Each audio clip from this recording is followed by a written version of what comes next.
Urban Networks, Rethinking the City is our research paper providing in-depth analysis on the current urban transformation taking place around the world and solutions to key challenges presented by this mass urbanization.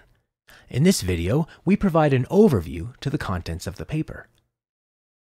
The data on urbanization is in, and it clearly reveals that we are currently engaged in an intense process of transforming the environment within which humanity lives.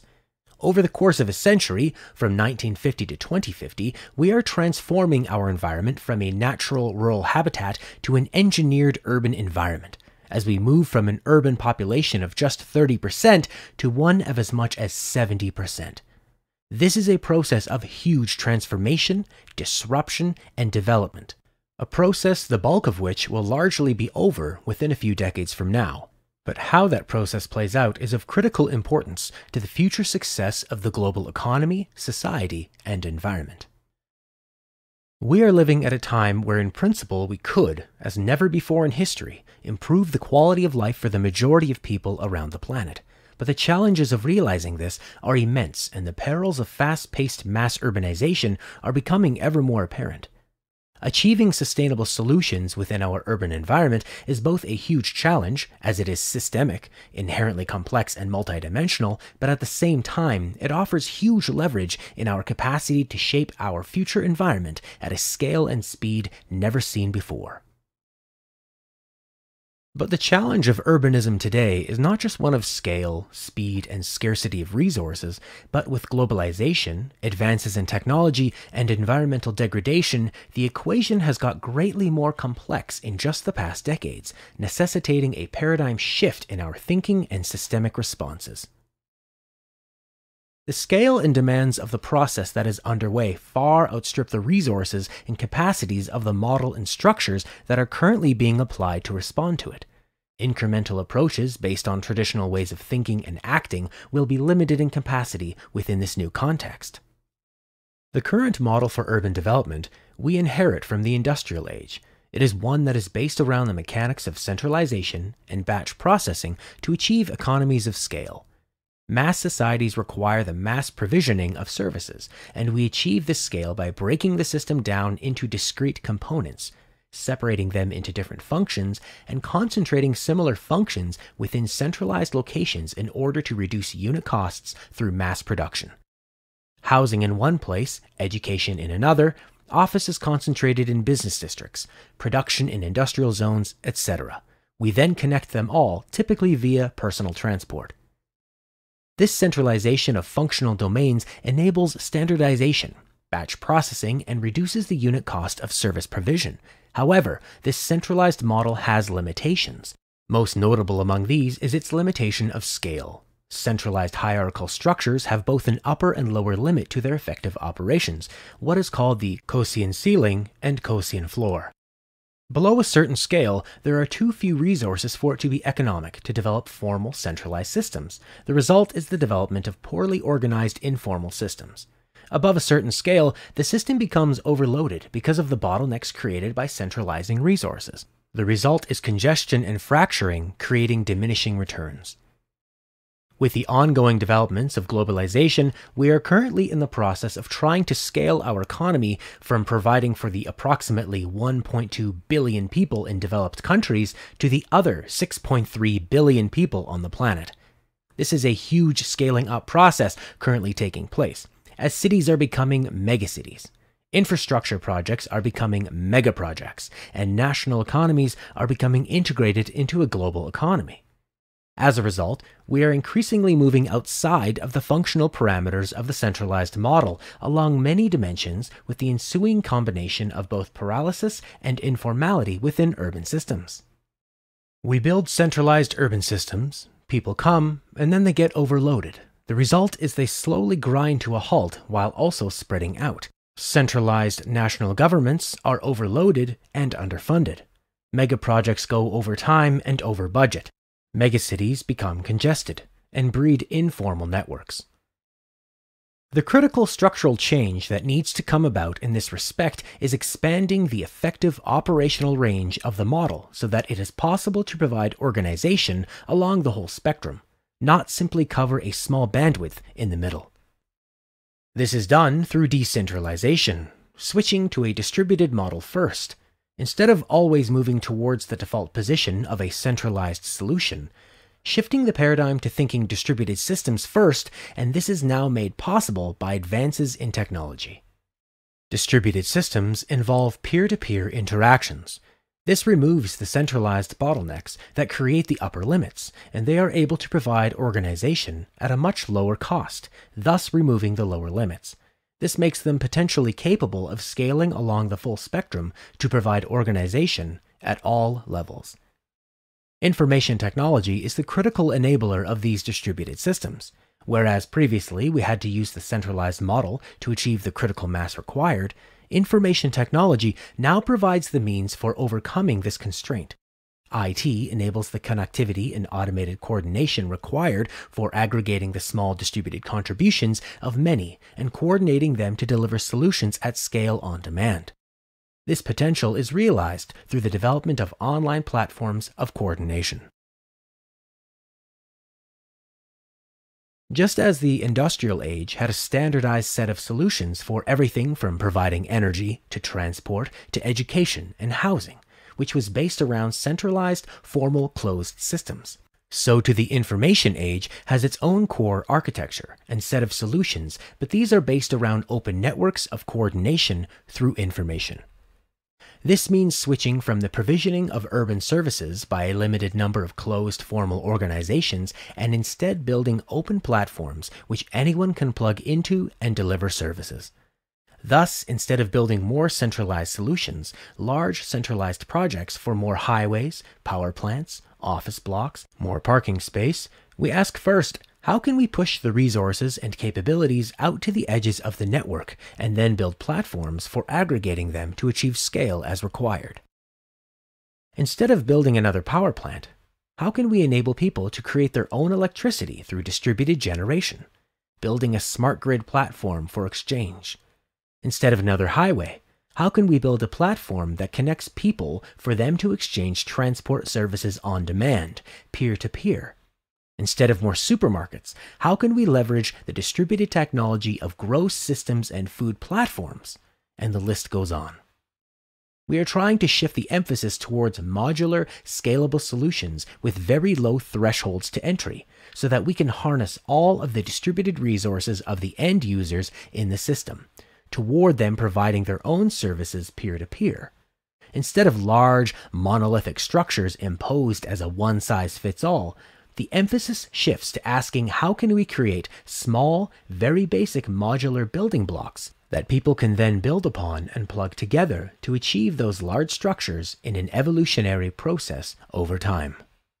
With the platform model, the emphasis switches to working with people's inherent drives and interests, and the challenge becomes one of aligning their incentives with that of the whole. Platforms create optimal outcomes and value by connecting people, providing them with information so that they can coordinate and achieve optimal results without those outcomes being pre-specified. These platforms are essentially markets for enabling everyone to be a potential producer of value and exchange that directly peer-to-peer. The ultimate aim of user-generated systems is to harness all the resources available in the community. This does not just mean as many people as possible, but also harnessing their engagement along as many dimensions as possible.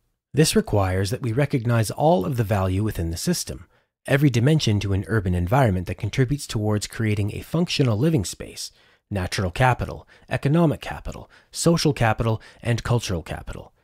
The function of the platform is to provide the information resources for people to recognize and develop this multiplicity of value sources that help to make the community a functional one. All of the activities that contribute or deplete from the resources in the urban environment are identified on the platform, and people are given the capacities to create and exchange that value.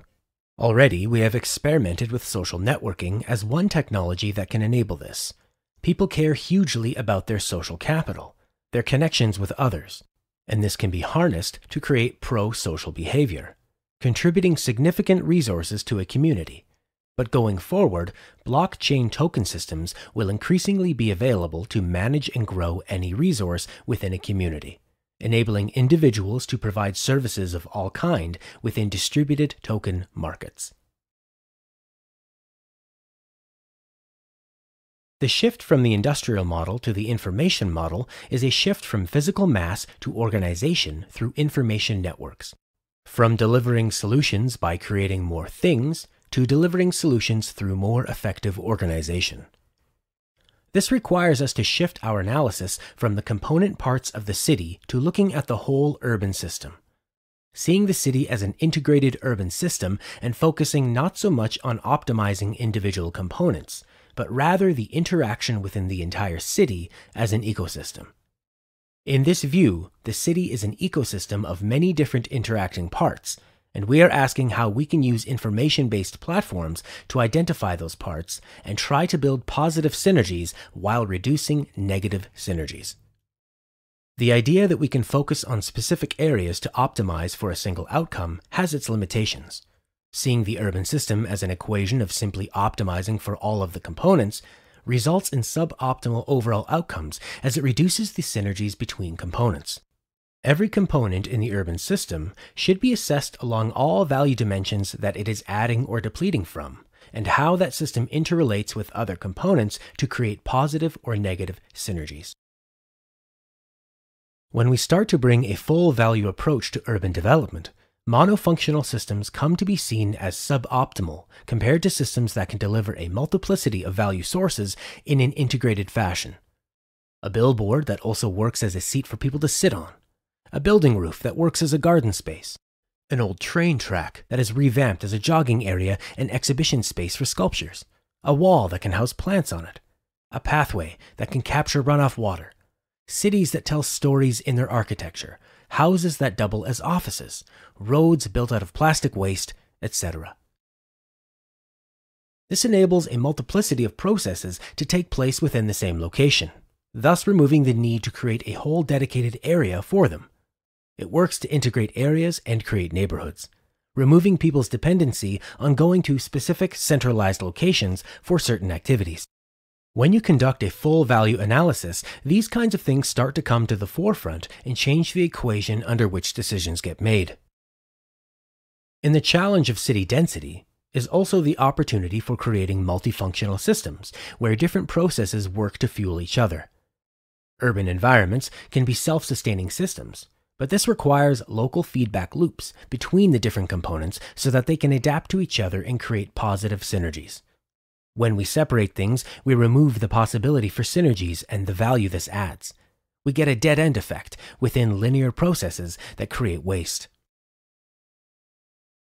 Information is the means through which we can create synergistic urban environments, in that it enables people, technology, and systems to adapt to each other's behavior and self-organize, without need for centralized coordination. In the world of distributed platforms, patterns of order emerge through the process of self-organization. The emphasis shifts to designing feedback loops that create positive synergies and the emergence of thriving urban ecosystems that are resilient through their multi-dimensionality. The information revolution enables a new form of services economy, allowing us to reconceptualize the city as a service. The world of connectivity we are moving into shifts us away from the economies of scale through centralization and towards economies of reusability through the connectivity that networks enable. The engine of the industrial model was centralization to achieve economies of scale, which meant that everyone could have their own refrigerator, TV, car, house, etc. The result was a mass consumer society. But the engine of the information age is rapid iteration and duplication at zero marginal cost. When one person can create a file and at the click of a button duplicate it many times and send it to millions of people around the planet at virtually zero cost, with those people then reusing it and duplicating it again at no extra cost, then the value is in this reusability.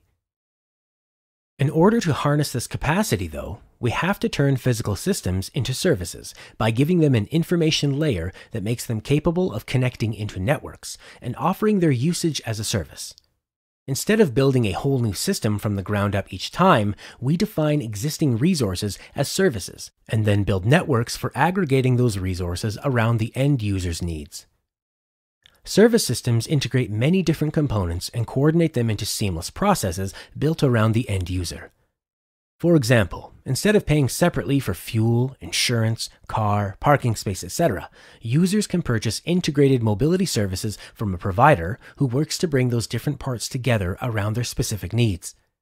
This service-oriented architecture to urban development is optimized for user-generated systems and the on-demand sharing of resources. People just have to make whatever resource they have available as a service via an online platform. Organizations can then build networks that combine those resources into a finished service system that the end user accesses, typically via a mobile device. As the complexity of our technology infrastructure and engineered environment unfolds, there needs to be a counterbalancing force of integration for the end user, or else their experiences become too fractured and complicated. And this is what service systems offer as they integrate different components around the user through the use of information technology, stitching parts together and adapting them to the specific needs of the citizen. Service systems engender a whole different paradigm in how we develop and deliver solutions. Most of all, they require a relentless focus on outcomes and asking what is needed by the end user. The end requirement of a city is a high quality of life for its citizens. We can then work backward from this, asking what existing components need to be brought together so as to deliver that service. This is a shift from a push model of pushing out solutions to a pull model, where we first gain a deep understanding of the needs and then pull together the resources so as to deliver the service required. In an age of information and the services economy, our urban environments no longer need to be inert monolithic structures with one size fitting all. The city can be formalized as a service, enabling us to shift from the model of mass to the model of innovation. From competition over scarce centralized infrastructure systems to collaboration around delivering measurable outcomes through reusable plug-and-play modular components. Everything that is of value in the urban system serves some function and thus delivers a service. By thinking innovation first and focusing that relentlessly on the issue at hand, we can conceptualize the urban environment as a service and shift from producing more concrete and steel structures to really delivering outcomes and quality of life. The urban environments that we engineered during the 20th century were fundamentally static in their nature. These infrastructure systems were designed for stable and predictable environments. They operate within a well-defined normal set of parameters and resist change. This makes them inert, non-responsive, and degenerative over time. We build an apartment block once and then it goes through a linear life cycle, degrading every year. Today, the combination of a changing natural environment and new possibilities enabled by IT means that we need to switch the focus towards adaptive systems that are able to respond to changes within their environment. The application of information technology to the urban environment is creating the smart city. But we have to ask, how smart is the city? Is it just transferring smartness from citizens to algorithms and technology? Smartness should not be just about technology. It is about making every aspect of the urban system adaptive and responsive. True adaptive capacity in our urban environment would be about things interacting with each other, peer-to-peer, so that they can self-organize to find optimal outcomes. Too often, we use IT for quite the opposite, aggregating data into large data centers, processing it according to black box algorithms, and pushing it out to determine the operations of the city and its citizens without them even being aware of it. The ultimate result of this is in many ways a city that is less adaptive and more alienating. The best cities are not the most efficient ones. They are cities that are dynamic with well-designed responsive interaction between people, technology, and ecosystem. For the smart city revolution to be something sustainable, the smartness needs to be applied in a holistic way, infused into every aspect of the city. This means data and information being exchanged and processed by computers in order to optimize systems dynamically. But it also means ideas and knowledge to make the city something that engages people in thinking and responding to their environment, making them more aware and responsive to what is happening around them. Smart cities should make people smarter. They should be platforms that enable people to create their own ways of life and not just determine their actions according to what an algorithm determines is most efficient. With information technology, we have the capacity to make every aspect of the city adaptive and responsive. But going from a model that is inherently static to one that is inherently dynamic will, in turn, require a change in basic urban design. Key to achieving this will be shifting towards an event-driven architecture for all aspects of the urban environment. Event-driven architecture is very well suited to the loosely coupled structure of urban systems, as it does not require that we define a well-bounded system of which components are either a part of or not. Instead, components can remain autonomous, being capable of coupling and decoupling into different networks in response to different events. Thus, components can be used and reused by many different networks. This enables greater diversity, adaptability, and responsiveness. Event-driven architecture goes hand in hand with the platform user-generated services model in that it is a design approach where components respond to events over time so that modular parts can be pulled together into services to meet the end user's needs at the right place and right time. In the coming decade, we will see the development and convergence of the Internet of Things with blockchain platforms with major implications for the urban environment. With IoT, the sensing and communications between devices and technologies will be pervasive, and when this is coupled with blockchain technology, it can automatically manage the sharing of those resources to build on-demand automated service systems. When all of these architectural patterns are applied to the development of urban systems in a holistic way, it truly is a paradigm shift away from the static, centralized, monolithic, mass, compartmentalized urban structures that we know so well, towards the adaptive, event-driven, decentralized, modular, user-generated, networked urban environment which would provide the underlying structure to remove current stumbling blocks and enable us to move in the direction of a more sustainable process of urban development. To dig deeper into the current rise of urban networks, the challenges and opportunities this presents, you can download the full paper by clicking the link below.